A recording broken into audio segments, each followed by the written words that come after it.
The book Hurricane, written by Roger Wilson, narrated by Roger Wilson.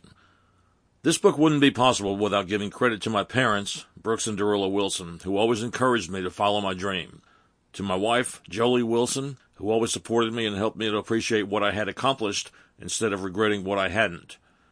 To my sons, Roger Jr. and Ryan, who didn't necessarily care to follow in my footsteps, but who witnessed the ups and downs while still encouraging me to keep on keeping on.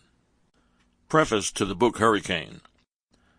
It seems as though I was writing this book in my head for quite a few years.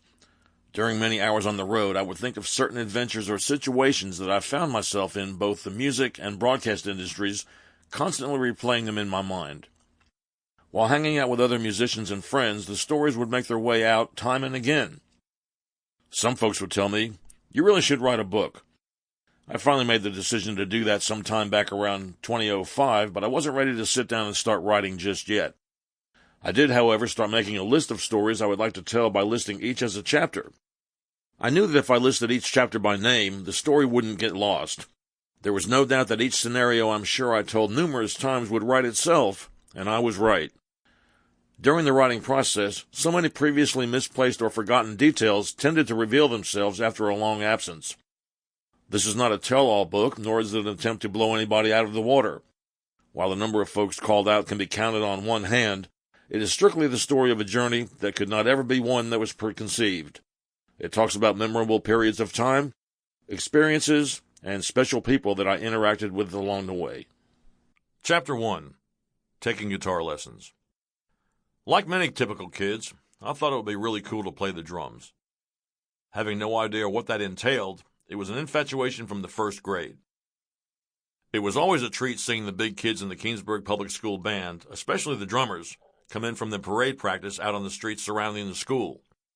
How cool would that be, playing the drums? My folks wanted no part of it. Another day in first grade, a guy with an accordion showed up in our school auditorium for a musical assembly presentation. It was George Johnson, the owner of the George Johnson Accordion Studio in Keansburg, New Jersey. He was there to promote his teaching operation, something that would see me doing the same thing in my own business many years later. He proceeded to play some songs for us, including the William Tell Overture. To us elementary school embryos, he actually rocked the house. It was only then that all of us kids in school that day unceremoniously learned that the Lone Ranger theme was originally a song of another name. As he performed, Mr. Johnson looked as though he thoroughly enjoyed playing the accordion. He really made it look easy and fun. At 6 years old, with no clue what he was doing or how, it sounded cool. A few years later, when this kid in my Cub Scout group told me he was taking guitar lessons... Sample complete. Ready to continue?